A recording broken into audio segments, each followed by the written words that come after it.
요즘에 어떠세요? 청년들 취업난이라고 하는데 예. 저희 같은 클라우드 MSP나 클라우드에 관련 기업들은 좀 사람이 없어서 난립니다. 그거는 사실 솔직하게 말씀드리면 IT 전 분야 그쵸. 맞고요. 예. 특히 개발자 많이 필요하고 전략이나 아니면 운영 관리할 인력도 굉장히 많이 필요하고 기업과 인력을 양성하는 곳에 이제 언밸런스 같은 것들이 존재하고 저도 그냥 솔직하게 말씀드리면 과거 사람의 불 지금 새로운 사람들이 자꾸 들어와줘서 새로운 것들을 알려줘야 되는데 그런 것들이 이제 미스매치가 생기면서 굉장히 어려운 상황이 왔죠. 제가 한 10여 년 동안 개발자들이나 개발 회사에 설문조사를 합니다. 설문조사를 하면 꼭 세 가지가 나와요. 그게 클라우드가 있을 때, 클라우드가 없을 때, 아니면 뭐 그냥 모바일이 있을 때, 인터넷 있을 때 다 똑같은 게 뭐냐면 자금 지원 좀 많이 해주세요. 왜냐면 중소기업을 상대로도 이렇게 하다 보니까 300명 이하인 클라우드 기업들이 한 7, 80%가 넘는 300명 이상인 기업들이 한 5, 6% 정도밖에 되지 않고 사실 어떻게 보면 소프트웨어 회사라고 그래도 상당히 영세한 회사들이 굉장히 많은 거죠. 특히 그들에게 이제 인력난이 심한 거죠. 그리고 이제 자금난이고 그 다음에 또 뭐냐면 법과 제도를 좀 바꿔주세요. 우리가 좀 활동할 수 있도록. 이게 매번 나오는 거예요. 그 중에서 인력 양성에 대한 이야기가 항상 나오는 것 중에 제가 산업협회에서 봤더니 모든 기업에서 한 80%가 클라우드 인력을 좀 키워달라 라고 하는 요구가 있더라고요. 그래서 인력난이 굉장히 심각하구나라고 하는 걸 이제 느꼈죠. 그런데 대학에서는 클라우드를 전담해서 가르치고 있는 대학은 경기도의 뭐 한 대학이나 부산의 뭐 한 대학 이외에는 사실 클라우드라고 보기가 일반적인 IT를 가르치는 그러다 보니까 산업에 인력 공급하기가 쉽진 않죠. 그렇지만 지금 엄청나게 이 시장이 커지고 있고 아까 말씀하신 것처럼 인재기업 5% 왔단 말이에요. 나머지 95%는 더 가야 되는데 전 세계 모든 기업들이 정말 클라우드로 옮겨간다고 생각했을 때 또 우리가 생각하지 못하는 산업군들도 다 클라우드로 어떤 된다고 했을 때에 필요한 인력을 세보니까요. 저희가 나름대로 개선을 해봤거든요. 한국만 한 40만 명이 필요해요. 40만 양병설이라고. 제가 보기에 이게 문과냐 이과냐라기보다 그걸 배우려고 하는 마음이라서 이게 중요하다라고 하는 게 하나가 있고요. 그다음에 말씀드렸듯이 개발, 운영, 테스트, 전략, 원가에서부터 이런 걸 하려면 이과생들도 필요하고 개발자들도 필요하지만 경영을 하는 친구들도 필요하고 그 기업의 철학을 세우려면 철학과 문학을 하는 친구들이 더 잘해요. 역할에 따라서 어떤 클라우드 산업이든 아니면 모바일 산업이든 간에 누구나가 다 역할이 있다. 그 중에서도 내가 문학을 했지만 나 개발자를 하고 싶어 그러면 사실은 대표님 말씀대로 기업에서도 그런 역할을 좀 맡고 정부에서도 맡고 이렇게 하는 것이 맞지 않나라고 하는 생각이고요. 맞아요. 저는 이걸 그냥 무턱대고 계속 어떤 다른 파트에서 이걸 계속 산업이 필요한 인력을 대준다는 그런 어떤 막연한 생각만 갖고는 발전이 없을 거라고 봐요. 저희도 항상 고민하는 게 어떻게 인력을 소싱하고 적어도 클라우드 쪽에서 인력 소싱이라는 말 자체가 좀 무색할 정도 소싱할 인력이 안 남았어요. 완전히 바삭하게 말라가지고요. 이제는 인력을 만들어야 됩니다.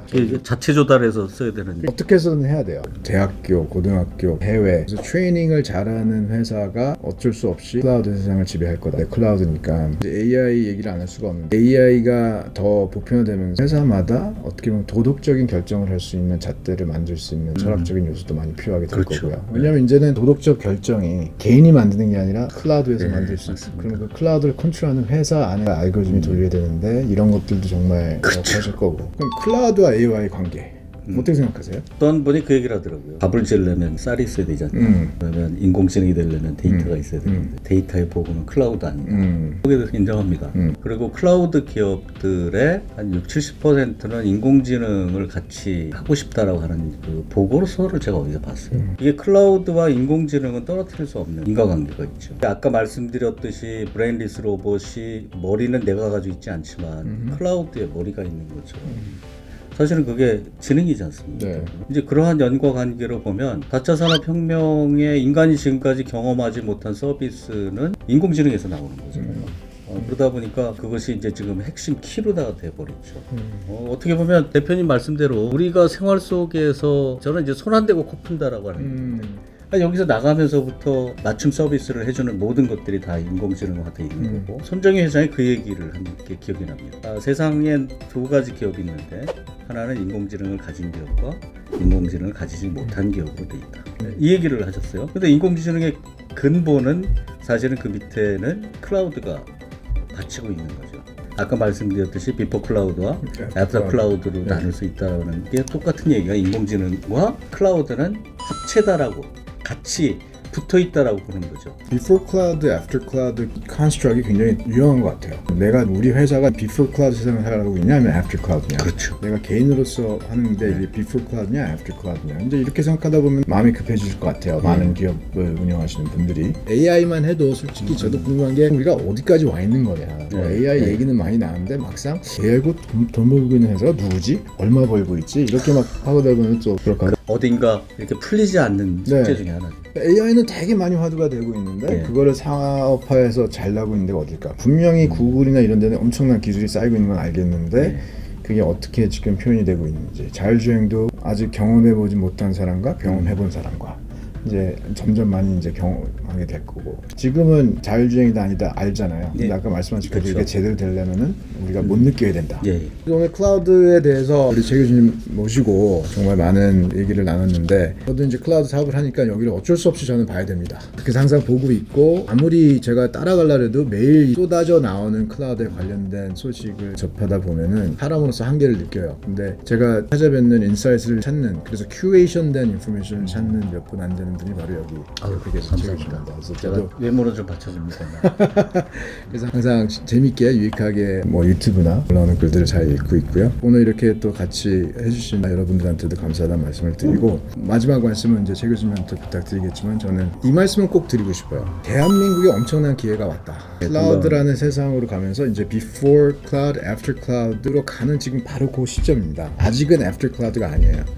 아까 말씀하신 것처럼 전 세계의 IT는 아직 Before Cloud에 있다. 근데 이 BC에서 AC로 넘어오는 이 시점에 있는 우리 대한민국이 판이 바뀌기 때문에 소프트웨어 기업, 서비스 기업, 플랫폼 기업으로 치고 나갈 수가 있다. 그게 뭐냐? 바로 SaaS다. 조금 더 말씀을 드리면 아무리 IT 플러스 OT, 거기다 플러스 AI까지 가면은 이게 완성체가 되는 건데, 그럼 그 OT가 뭐냐? 각 산업마다 갖고 있는 그들이 필요한 오퍼레이셔널 기술이기 때문에 그거와 IT, 특히 클라우드가 접목하게 되면은 클라우드라는 정의 자체가 아예 바뀐다. 아마존이나 마이크로소프트나 아니면 미국에 있는 IT적인 클라우드에서 OT적인 클라우드로 바뀌면 이거는 아무도 지금 주도권을 갖고 있는 데가 없기 때문에 여기가 우리가 선택과 집중해서 투자를 한다면은 분명히 말씀하신 전 세계를 누비는 새로운 개념의 클라우드 업체들이 대한민국에서 나올 수 있다는 거, 그거에 확신을 갖고 있고 베스핀도 그것을 가능하게 하기 위해서 지금 열심히 노력하고 있다. 그렇게 말씀드리면서 저는 여기서 인사를 드리겠습니다. 제 교수님 마무리해 주시죠. 베스핀 글로벌이죠. 글로벌을 타겟으로 하시기 때문에 저는 이런 글로벌 기업들이 밖으로 나가줘야 그와 같이 협력하는 스타트업 기회를 맞이할 수가 있고, 어떻게 보면 글로벌을 지향하시는 기업들에 대한 의무감이 있다. 나 혼자 그런 게 아니라 같이 파트너들과 동반해서 커야 되는 그런 의무감이 있다고 저는 생각을 하고요. 클라우드를 개념적으로 처음으로 도입한 제프 베조스가 한 얘기가, 내가 클라우드를 만든 이후에 10년 동안 경쟁자가 없었어. 그러면 2006년이니까 7년에 만들고 17년, 18년까지 거의 모든 기업이 클라우드에 경쟁자가 없었어. 나는 운이 좋았어.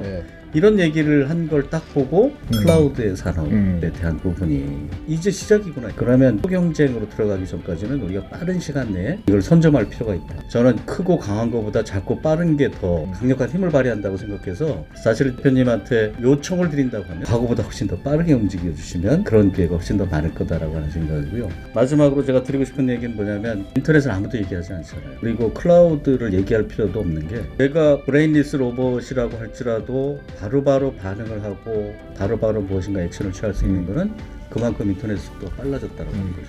이제 5G 시대거든요. 그렇죠. 그만큼 모든 것들이 인터넷과 클라우드가 붙어 있다라고 보시면 딱 맞기 때문에, 여기에 이제 인공지능까지 하게 되면 제가 보기에 지금에 있는 시장의 수백 배는 더 큰 시장을 우리가 바라볼 수 있다고 생각하는 면에서는 우리 기업들이 조금 더 빨리 움직이고 타겟에 맞게, 저는 생각에 미국 기업들이 잘하는 것 중에 뭐가 있냐면 같이 경쟁하지 않습니다. 클라우드 기업들이 잘 나가니까 클라우드 잘 못 나가는 기업들이, 제 의견입니다만, 엣지나 포그 컴퓨팅을 만들었잖아요. 사실 그것도 하나의 방향이 다른 클라우드거든요. 제 생각에 우리가 똑같은 방향으로 경쟁을 하지 않고 좀 더 새로운 방향으로 경쟁을 하는 것도 한번 고민해보자 라고 하는 말씀을 드리고 싶습니다.